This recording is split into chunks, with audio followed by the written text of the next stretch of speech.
Angelo that question because the Philadelphia Eagles have arguably one of the shittiest coaching staffs in the entire National Football League. They got a cheerleader as a head coach. They got an inconsistent OC. The defensive coordinator is doing the best he can with spare parts from the island of misfit toys. And there's only one guy that could answer this. Right here, baby. Loud and proud. Right here. Angelo Cataldi. I started reading it. Angie. Man, I'll tell you what, man. I love the beginning of WIP. I love you talking. This is really more of a book about the fans. Yeah, that was the plan. Yeah, kind of an homage for them giving me such a long career. And right now, I got to tell you, Dan, they're suffering. Today is a rough day in Philadelphia. Rough day. Wow. What an awful game. Angelo, I'm going to ask you something right out of the gate here. And I'm going to throw this here at you. You know, and I kind of was talking to Jimmy Johnson the other day about this. And I said, how many Super Bowls do you think you guys would have won if you guys were able to put your differences aside? He said 6, 5. And so I'll ask you if Howie Roseman and Doug Peterson had ever decided to put their egos away. Do you know if Doug wins tonight, he'll have the number 1 seed in the AFC? If they were able to put their differences away, do you think they've left Super Bowls on the table because that relationship could not work together? Yeah, but I'm not putting any of the blame on Doug Peterson. Doug Peterson won a Super Bowl and wanted his own staff. He wanted people that were beholden to him, that were loyal to him. If you have not earned that opportunity after winning a Super Bowl, when exactly are you going to get it? And the truth of the matter is the Eagles want to control their coach. So when you want to take a shot at Nick Sirianni, what you really do is taking a shot at Jeff Lurie, the owner, and Howie Roseman, the general manager, because it's their philosophy that's put the Eagles in this situation. I'm going to go, what situation? They're 10-2. Here's the situation. They're the 30th ranked pass defense in the NFL this year. Only the Commanders and the Chargers are worse. And that's philosophical. They don't want to bring in linebackers who can cover the pass. They don't have any priority to bring in safeties or cornerbacks who can cover the pass. And that's what you get. And they can't cover the pass. Then, what you saw yesterday is a preview of what you're going to see the next 2 weeks, too. Because if you got a decent quarterback and a smart coaching staff, they're going to exploit that. And that's what's going to happen the next couple of weeks. The Eagles have been hanging by a thread even when they won 10 of the first 11. Barely getting by week after week after week. And yesterday they paid the price. And the price is just starting. I tell people this all the time. I go, you keep throwing that 10-2 record out. You were annihilated yesterday. I mean, it's one thing to get beat 25-22. It's another thing to get systematically taken apart the way that you were taken apart. I mean, first time since I think Reuben Frank had a stat out there since like 1950 or 1966 that somebody scored 6 consecutive touchdowns on the Philadelphia Eagles. And I mean, think about this too, Angie. They only ran 57 plays and they almost had 500 yards in total offense against them. I mean, they were doing it at will. In -6 yards in the first quarter. Right. It was all done in 2.5 quarters. At the end, they were just waiting for the game to end, right? They did all that in no time. But that is not an outlier. The previous week, the Bills had over 500 yards of offense. Sam Howell in 2 games, the quarterback, the mediocre quarterback of the Commanders, 800 passing yards. This is not unusual. There's a reason why they're ranked 30th. They don't cover it. Dan, the big explanation is not what happened yesterday. It's how the hell they won 10 games with that defense. That defense is a mess. And here's the real reason. They refuse to use the aggressiveness. They've got a very good defensive line, but it's only good if you're bringing other people and force that quarterback into quick decisions. It's not like you're covering anybody down the field anyway. Why are you constantly rushing 4 at the most 5 when nobody's covering anybody down the field. You In may the as well first run two seven. series, too, Angelo, they pressured him. I thought they rattled them, and then all of a sudden, they sat back and it was over. That's what they do. They do not retain their aggressiveness at the times when they need it the most. They're afraid of getting beat deep. Well, what happened in K-6? They got beat deep, and Scantling dropped the ball. That was another loss. They had a guy in a game situation who was 5 yards away from any other defender on a deep ball, perfectly thrown by Mahomes, and he dropped it. Is that good defense? It's awful. Defense. This team is not there. This team is not as good as last year's team, and they're not championship caliber. The odds makers at Lincoln Financial Field with the 10-1 team favor the Niners by 3. First time since 74 that a home team 10-1 was an underdog. What does that tell you? That's 50 years, right? And the number went up from a 1.5 to 3. Yeah, right. It's Dan. The fact of the matter is, there's problems out of the coaching staff. I agree with you there. There's serious problems in the personnel, but the problems start with the organization, the top people, not prioritizing people who can cover a pass. And now you're seeing this is the price you pay for not having those people. How about this too, Angelo?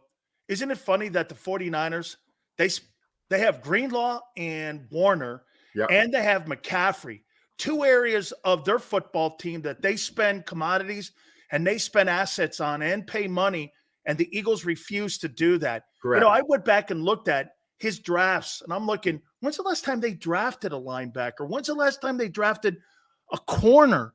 When's the last time they drafted a really great save? I mean, boy, they really miss on that side of the ball, and that comes from Howie. Yes. That's Howie's decision-making back there. It's higher. It's Lurie. Lurie likes bend but don't break. Lurie does not prioritize it. The owner, well, you got to understand, the owner's in there every day, Dan. The owner is setting the tone for Howie, who is then setting the tone for the coach. He's in meetings, really. He's there. Wow. He's always there. When Doug was there, Doug had to go in every Tuesday morning, Doug Peterson, and meet with the owner. And the owner would tell him specifically what he liked and didn't like. All right? No, this guy that won a Super Bowl did that. No, Lurie is under the radar, but extremely involved. Don't leave him out of the equation. Wow.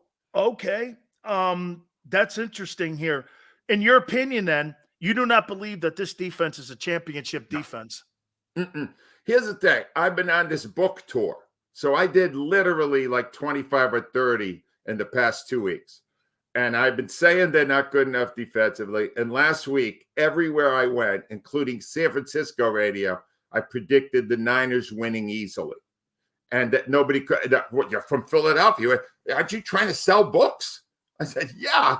But the reason I lasted 33 years is I gave you my honest opinion.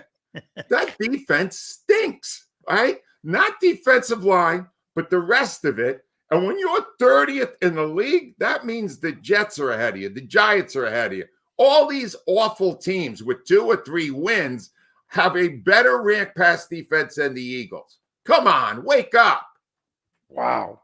What do you make of the OCs and the defensive coordinators that they have on this team right here? It's hard.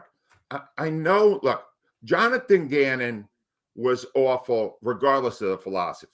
Because any guy that is doing a job interview the week of the Super Bowl is not my kind of guy, all right? But what you're seeing with Sean Desai, the guy who replaced him, is he's a victim of this philosophy, I think. Yeah. I think what I've seen from Gannon in his year now as a head coach with Arizona is he blitzes way more than he did here. His defense is way more aggressive than the defense was here. So why would he suddenly do that unless he was held back by the people above him in the Eagles organization?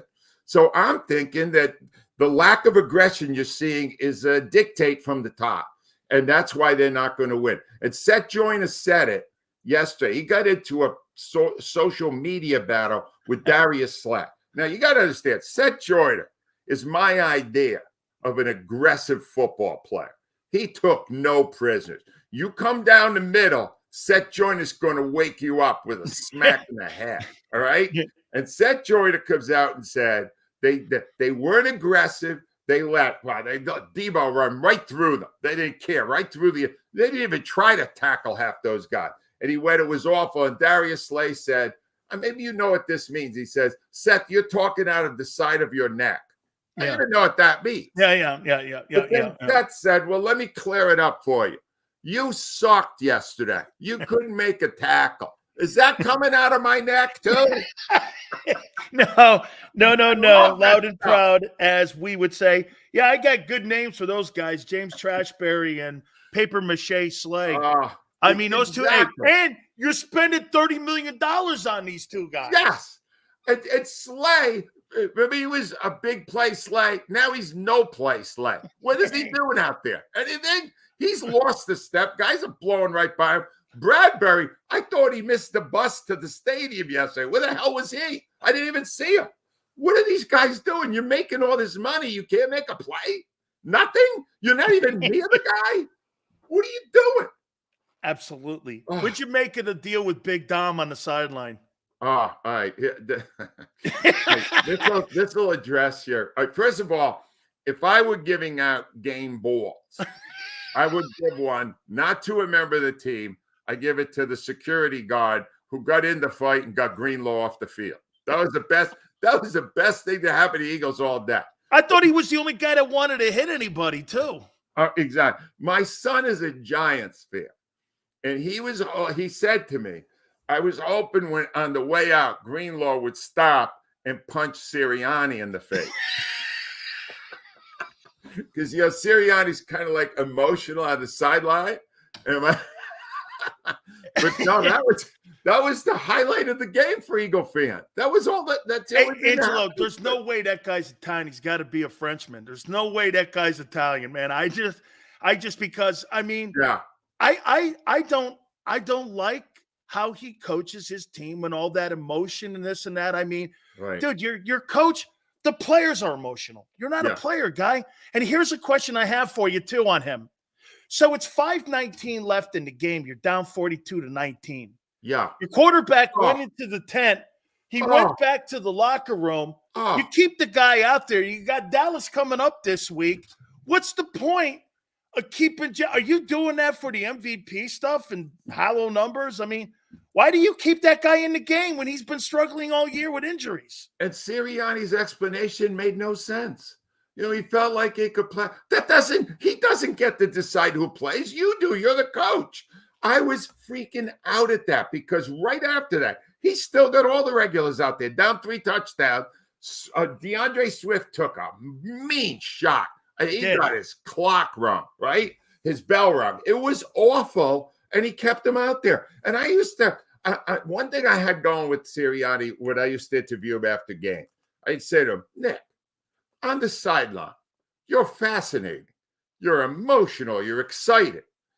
I get to the press conference. Nothing. I get a straight answer, a simple question. Could I see a little bit of that Nick Sirianni at the news conference? No, I don't want to wake anybody up on the other team. That kind of stuff. Well, you're putting me to sleep, too. I wish you gave me a little bit of that in the news conference, Nothing. I would have told them, hey, we can't have you on at 6:30 anymore. And we got to have you at 7:30. At least people will be up. Exactly. You're right. Oh, man. But this one hurts. This one hurt the city, even though I kind of had a feeling.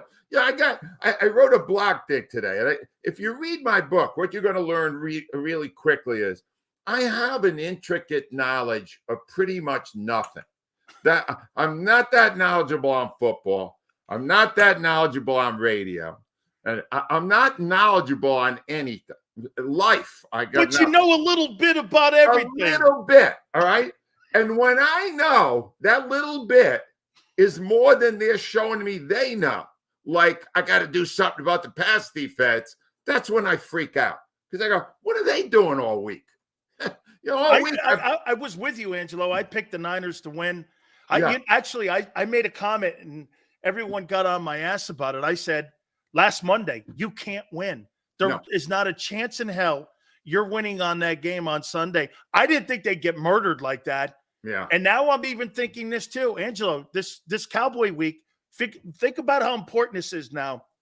If they lose this game, that means San Francisco then owns all the tiebreakers, and they have a tough schedule. Detroit's in it. The Cowboys have some tough games down the line. Then it's a race to home field. Do you agree? First, let's do Cowboys. What do you make of the Cowboy week? Cowboys are erratic. Sometimes really good, sometimes not as good. The Cowboys will handle 14 straight at home. The Cowboys will handle the Eagles Sunday. I agree. They will handle them. Now the Eagles have 3 losses. Oh, they got the next game moved to Monday night in Seattle with the Seahawks playing for the season, 10-4. Now the whole city of Philadelphia is in a panic. Fortunately, the Giants arrived just in time to save, and then they'll beat the Giants. They'll probably beat Gannon in Arizona. They'll beat the Giants again. So they end up winning the last 3. They're not going to make it. So wait a minute, Angelo, you have them in a 3-game losing streak. Yes. You want money on it? No. I'm going right to DraftKings. Can they get? I'm telling you, what you saw yesterday was not an aberration. No, I don't. It's been happening all year. Hey, how about this? The last 5 games, they've surrendered 463 yards in total offense. The last month and a couple weeks. That's unbelievable. Do you understand how bad that is? Oh, and that's so bad that nobody within the Eagles organization is acknowledging it. What they are saying is, even great teams have a rough day. No, great teams are never 30th in pass defense. Ever. It doesn't happen. They're 32nd, Angelo, in first down surrendered. Yeah, it's right now. I'm going to tell you right now, Dan, I'll be happy to come on your show next week and the following week to take a bow. 10-4, 2 weeks from now. I want you listen. 10-4. Well, then let's do this because you hear that, Xander? Thank you, Angelo. I want to ask you that. I want to ask you about the book tour here a bit. Well, that's why I'm killing the book tour by making all these negative comments and trying to get Eagle fans to buy my book. How stupid am I? Hey, help me out on this though. Don't Eagle fans though. I've learned one thing about them. They know the truth. They just don't want to speak the truth. Very true. Oh my God, is that a great comment? That's a great comment. And the reason that I made a connection with them is I spoke their truth. And when they got real frustrated, like today, I don't think any of the hosts came down that hard on what they saw because they're the big picture. They're 10-2. That never really changed the way I looked at things. I tended to see things in a negative way that was also realistic, and often the fans' view. I know how many emails I got, even though I'm not on the air anymore, Dan. And the fans are really angry with the lack of aggression on the defense. That's the number one topic. And Angelo, I don't think you come from a position of negative. I think you come from a position that you're so close to being great and that you're right here. It's one thing to be a Ford-win team. There's so many holes that you could sit there and just take shots at everybody. But when you're this close and you've got deficiencies that you see are causing them to get more and be more than what they can be, to me, that's pointing out truth. That's not 100%. Pointing out just to be an asshole. 100%. Just so you know, all right, because I'll give you the positive.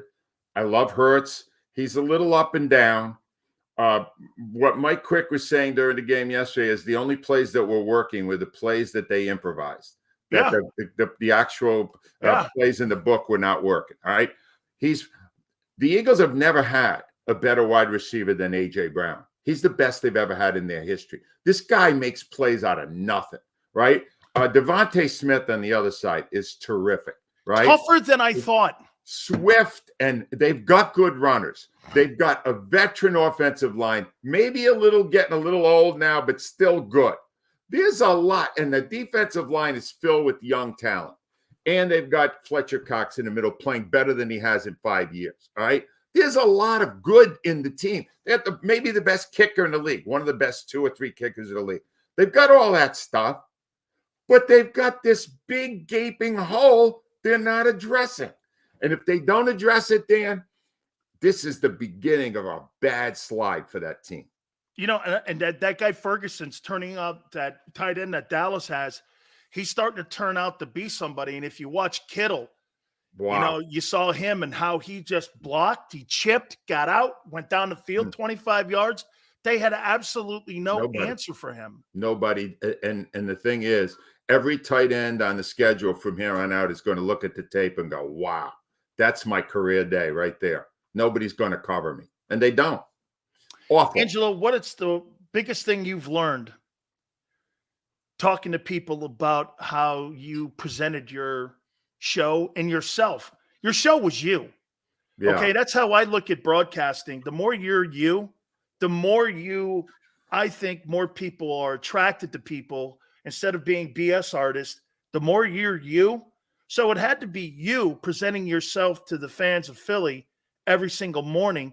What have you learned, though, with the book, you know, when you get out there on tour? It's a great question, Dan. And I'm going to tell you, I never gave a damn how the players felt about me or the coaches or the owners or any of them. I just don't care. I am not attempting to befriend them. I do not plan to go to Lurie's mansion for dinner tonight. I don't care. All right. And what I got from them is thank you for being honest and giving us your opinion. Thanks for not tiptoeing around issues that, you know, other guys, they don't want to get anybody angry. They don't want the PR staff to call the station, whatever. The PR staff call the station all the time from all the teams for me. And I basically, my instructions to Rio was tell them to go to hell. Say, this is the way I do the show.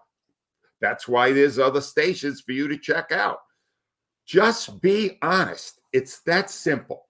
If you're paid to do that job, just like you do it, Danny, be honest.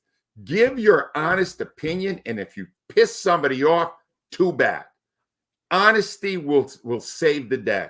It's what got me through 33 years. Just give your opinion. Even if it's wrong, at least it's an honest opinion. Angelo, did you have, and you know what? I've always presented my show the way you have presented your show, but I don't know if I ever had this, and maybe you did.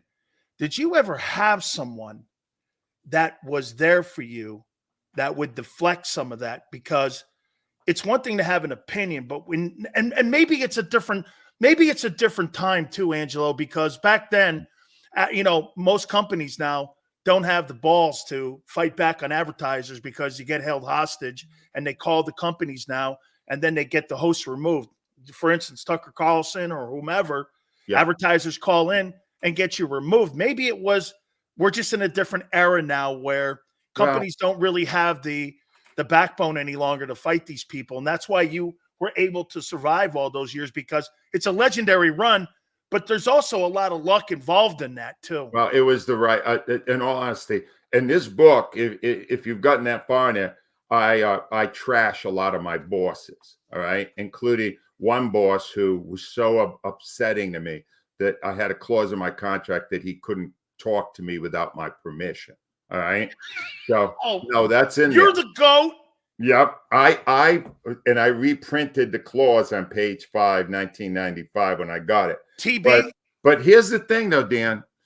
Even the guys that didn't like working with me, my bosses, they all backed me when I frustrated or angered one of the teams, or I trashed the coach, or they supported it. Now, did they do it out of the goodness of their heart, or did they do it because I was making money for the station? Well, whatever the reason was, every one of them supported me to the extent that my job was never under fire. I was never being threatened by it because they knew that that's what sports talk is. It's giving your honest opinion, damn it. That's all you should do. And I can't tell you how many don't. It's frustrating. You talk to the sports fans, not at them. Would that be something that's in the book? Also, that something that I'm picking up, you talk to people, not at them. You weren't preaching. I like them. The reason I did the book is to thank them, because they're amazingly loyal in this city, and that's why days like this, it's even when, there's a good explanation for what happened. You just hear the pain. People live and die for that football team. This city is such a great football city. And when you get embarrassed like that, when there's 3 minutes left in the game and there's like 1 out of 10 seats filled, everybody left. Ooh, that hurts. That hurts. Man, it's civic pride, isn't it, Angelo? Oh, it's so much that. So many people in the course of this book tour, that generation after generation has handed down their love of football and their love of the Eagles. And they really hurt when you lose, especially as badly as they did yesterday. A couple last questions. Have you enjoyed being on tour with, talking about the book? Because, again, I would think that, especially on a day, I don't think you miss it every day, but I think you miss today. Yeah, a little bit. Yeah, I guess. Here's the thing. All right. I think that I knew it was the right time to get out. And that's so important to not think there's still a lot of gas in the tank when you walk away. I walked away at exactly the right time. And this has been a tremendous education to me of what matters to the fans, being out there every day and sharing this book with them. And I can't tell you what a great experience has been so far. And I got a marketing person, Cindy Webster. Damn, I'm doing 30 or 35 of these a week. That's crazy. Right? And I'm talking more now than when they were paying me to do it. Something I should have stayed another year. I'm going to leave you with this. Jimmy Johnson in retirement is a completely different guy than the guy I knew when he coached me in college and I was in the pros. He's a completely I tell people that's not the same guy that was my coach, but he's such a great man to me. Has retirement changed you, Angelo, from when you were behind the mic to where you are now? Is it more reflection? Is it more appreciation? Is it all of it? How do you see yourself right now with the things that you've accomplished? Because look, Angelo, when you're a guy like what we did, you have your head down the whole time. And when you retire, I would think you get a chance to look up and look around and see the stuff that you've done. And you don't get a real good appreciation for all the years and things that you've accomplished. I mean, are you in a better place now? I'm sleeping better. I have much better sleep. You're not a vampire, you mean? Oh, I'm sleeping way better than getting up at 2:30 in the morning. I could tell you that. This came up at one of the stops on the tour last week. My wife, who's kind of my right-hand person, she's handling the business of the book. Somebody said, is Angelo a lot different now that he's retired? And she goes, no, we're still hoping, but not yet.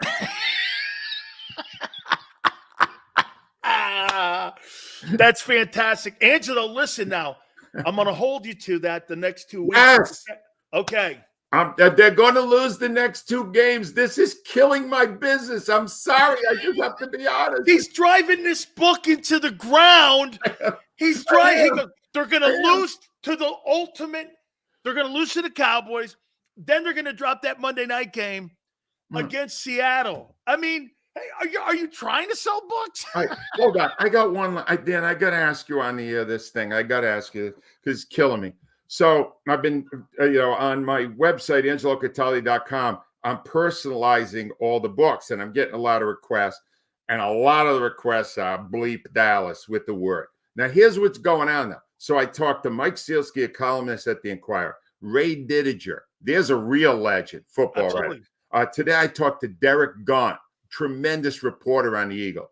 I said, would you write that? Every one of them said, absolutely not. I have a standard to hold up to. And I felt horrible because I've been writing. I wrote over 400 of these already. Dan Salea.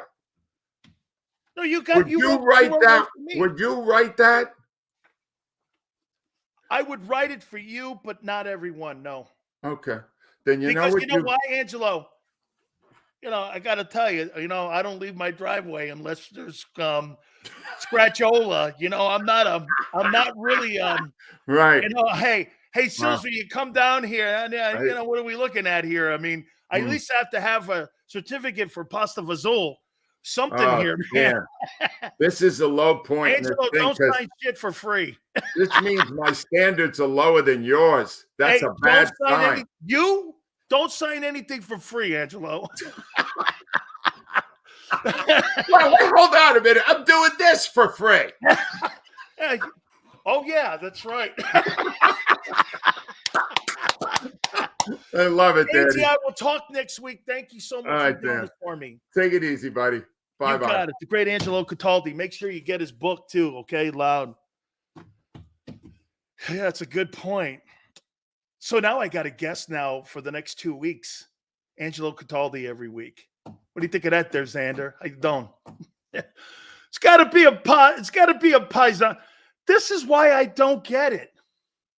Sirianni's a paisan, I think.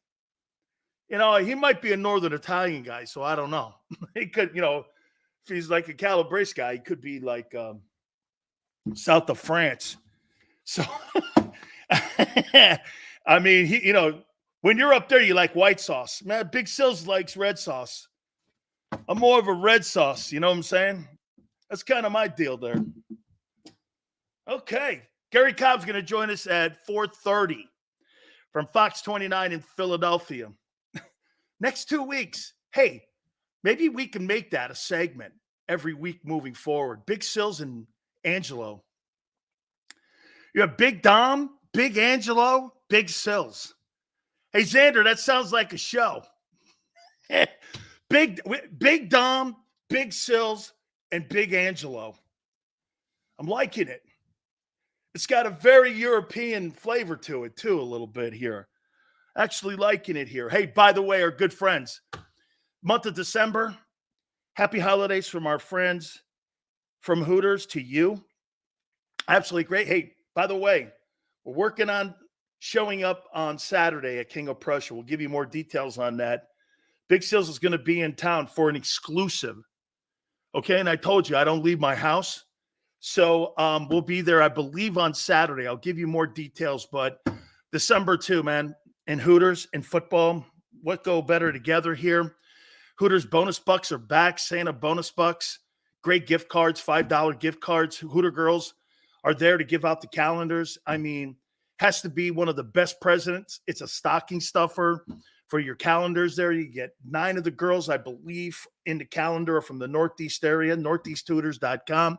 $100 in bonus coupons are inside the calendar too. You can also go to hooterstogo.com to get your food and then take it home back to your castle there.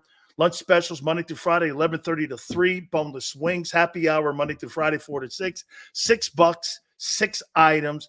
Very simple. Tuesdays, buy 10 wings, get 10 boneless free. Kids eat for free on Saturday. Wing Wednesdays, 1983, the year the place was founded. Simple as that. You go to northeasthooters.com. That's northeasthooters.com. And do me a favor, tell them Big Sil sent you.